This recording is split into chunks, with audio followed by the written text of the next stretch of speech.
बिस्मिल्लाहिर्रहमानिर्रहीम बिस्मिल्लाहिर्रहमानिर्रहीम। एक बहुत अच्छा टॉपिक है। वो ये है कि अक्सर आपका अस्सलाम वालेकुम। एक बहुत अच्छा टॉपिक है, तो मैंने सोचा इसमें इस पे वीडियो बनाऊं।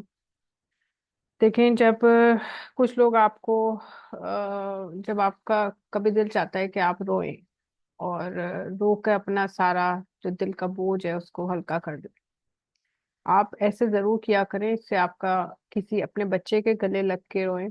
अगर बच्चा करीब नहीं है, उसकी तस्वीर, जो आपको बच्चा अजीज है, वैसे तो सारे बच्चे अजीज होने चाहिए, ले उस बच्चे को, लेकिन कोई बच्चा अगर आपको याद आ रहा है, वो आपके करीब नहीं है या आपके करीब है, तो उससे गले लग के या उसकी तस्वीर देख के उसको देख के आप रोएं, खूब रोएं।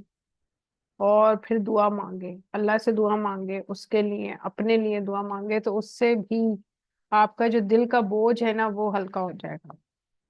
ये जो आपको लोग रोते हुए अक्सर आपको नजर आते होंगे, या आप खुद रोते होंगे किसी तन्हाई में जाके, उसका ये मतलब नहीं होता कि हम थक गए हैं। जो इंसान रो रहा है वो थक गया है, या वो कमजोर है, इस वजह से रो रहा है। वो कमजोर नहीं होता, बल्कि वो थक गया होता है।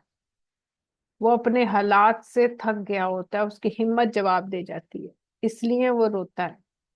तो रोने का मतलब ये नहीं है कि वो कमजोर है, उसके अंदर कैपेबिलिटी कम हो गई है, या कोई और बात है, ठीक है, या वो सच्चा इंसान नहीं है। वो सच्चा इंसान होता है, वो रोता है।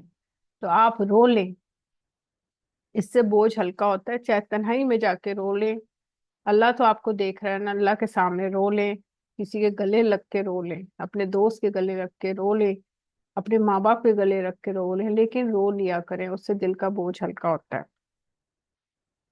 और आपको जहाँ पे इज्जत, खलूस, प्यार और मोहब्बत और सच्चाई नजर आए ना, उस तरफ हाथ बढ़ाएं।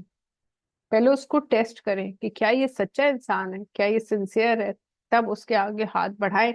वरना आप अकेले ठीक हैं, उससे कम्युनिकेशन करने से या उससे ताल्लुक बढ़ाने से बेहतर है कि आप अकेले ही सही हैं। व्हाट्सएप पे आपको कोई मिलता है, उसको ब्लॉक कर दे। वैसे कोई आपको मिलता है, आप ना मिले। अगर आपको ये इंडिकेशन हो जाए, सिक्स सेंस आपको अलार्म कर दे कि ये बंदा सही नहीं है, तो आप उससे बात मत करें, ठीक है। तो इससे भी आपके जो दुख है, आपकी जो तकलीफें हैं, वो दूर होंगी। और कभी कभी अपने दोस्त, अपने माँ बाप से अगर आप उसको बताएं अपना दुख, आपका आपका दोस्त, जो आपका बेस्ट फ्रेंड है, उसको बताएं, उससे भी आपका बोझ हल्का हो जाएगा। बस ये है कि बेस्ट फ्रेंड आपका बेस्ट फ्रेंड ही हो, कहीं वो आपका दुश्मन ना हो, कहीं वो आपके साथ दुश्मनी वगैरह उसके अंदर। क्योंकि बहुत से मैंने ऐसे फ्रेंड्स देखे, क्योंकि बाहर तो फ्रेंड्स होते हैं, लेकिन अंदर से उनके अंदर दुश्मनी होती है।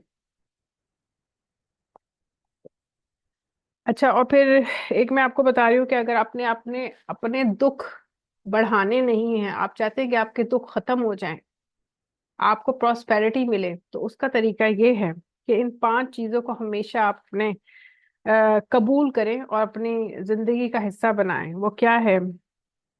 नंबर वन, नसीहत की बात चाहे कड़वी हो। कोई आपको नसीहत करे ना, और कोई आपका बड़ा आपको नसीहत करे, तो उसको गौर से सुने और उस पर कोशिश करें कि अगर मैं इस पे अमल करूं तो क्या होगा, और अमल नहीं करूं तो फिर क्या होगा। इसको सोचे बैठ के एक दूसरे। और अगर आप मशवरा करना चाहें तो किसी और से भी मशवरा करें, लेकिन नसीहत, जब कोई बड़ा आपको नसीहत करे तो उसको गौर करें। नंबर टू है, गरीब की दावत चाहे तकलीफ हो। गरीब आदमी, जो इतने जिसके पास पैसा नहीं है, आजकल तो पैसे के पे लोग सलूट करते हैं ना, उसके साथ लग जाते हैं जिसके पास पैसा है। तो गरीब की दावत, अगर गरीब आपको दावत दे रहा है, कुछ भी आपको कर रहा है, ठीक है ना, वो आपको बुला रहा है, आपको मिलने बुला रहा है, या आपको आपसे मिलने आ रहा है, या अपने घर कुछ भी ऐसा है, तो आप उससे बात जरूर करें। या वो आपसे बात ही करना चाहता है, तो आप उससे बात जरूर करें। क्योंकि गरीब की दावत जो है ना, वो तकलीफ दे। अगर आपको तकलीफ भी पहुंचे, फिर भी आप उससे कुछ ना कुछ उसको रिप्लाई जरूर करें। नेक, नंबर थ्री है, नेक बीवी की मोहब्बत। और नेक बीवी और बद बीवी में ना, मतलब गलत बीवियों में लोग फर्क नहीं करते। मैं कभी इंशाल्लाह इस पे भी वीडियो बनाऊंगी कि आप कैसे जज कर सकते हैं कि ये औरत नेक है या बद है। इस पर भी वीडियो इंशाल्लाह ताला बनाऊंगी। तो नेक बीवी की मोहब्बत उसको आप जरूर कबूल करें, और उसको समझें कि ये मेरी बीवी नेक बीवी है, मुझे आइंदा नहीं मिलेगी। तो उसकी उस नेमत का अल्लाह से शुक्र है, उसको उसकी कदर करें, उस नेक औरत की कदर करें। मर्द कदर नहीं करते, ससुराल वाले कदर नहीं करते, और फिर जब वो उनके हाथ से निकल जाती है, ठीक है, तो फिर वो उनको रिग्रेट होता है, और फिर सारी जिंदगी उनको अल्लाह वो उस तरह की औरत, नेक औरत उनको नहीं देता। अच्छा, फिर है भाई का नंबर 4 पे है, भाई का उज़र चाहे दिल ना माने। और फिर भाई का उज़र यानी कि भाई अगर उज़र का मतलब है कि भाई अगर कोई आपसे कोई डिमांड कर रहा है, तो आप उसकी डिमांड को पूरा करें। चाहे आपका दिल माने ना माने, आप कोशिश करेंगे कुछ ना कुछ जितना मुझसे हो सकता है मैं उसको रिटर्न करूं, उसको दूं, उसकी हेल्प करूं। तो ये आपको बहुत फायदा देगा। और नंबर 3, आपके गम खत्म हो जाएंगे। और नंबर 5 लास्ट है कि और दोस्त का हदिया चाहे हकीर हो, और आपका दोस्त आपको हदिया दे, कोई भी आपको गिफ्ट दे, तो आप उसको उसको उसको मन उसको यानी कि उसको सलूट करें, उसको कहें कि हाँ ये तो मैंने अच्छा दिया, तुमने अच्छा ये मुझे गिफ्ट दिया, चाहे छोटा सा ही, महंगा ना हो। आजकल लोग महंगे गिफ्ट पे लोग करते रहेंगे, हाँ जी महंगा गिफ्ट हमें मिलेगा ही तो हम, इसने हमारी रिस्पेक्ट की और इसने हमारी कदर की और इसने हमें इतना महंगा चीज दी। एक महंगा परफ्यूम भी होता है, एक सस्ता परफ्यूम भी होता है। तो परफ्यूम परफ्यूम है, चाहे वो महंगा है चाहे वो सस्ता है, उसने दिया तो आपको, उसने आपको कोई चीज तो दी ना। ना चीज देने से बेहतर है कि कोई चीज किसी को आप दें। और अगर आप देते हैं तो चाहे वो हकीर ही क्यों ना हो, उसको आप अप्रिशिएट करें उस चीज को, क्योंकि उस शख्स ने पैसा खर्च किया, मेहनत की, उसको जाके खरीदा है, उसमें अपना टाइम स्पेंड किया, अपनी मनी स्पेंड की, अपनी एनर्जी स्पेंड की है, 3 चीजें स्पेंड की हैं। तो उसको आप वेलकम करें, वो आपका दोस्त है, ठीक है। जिसने आपके ऊपर इन्वेस्टमेंट की तो वो आपका दोस्त है।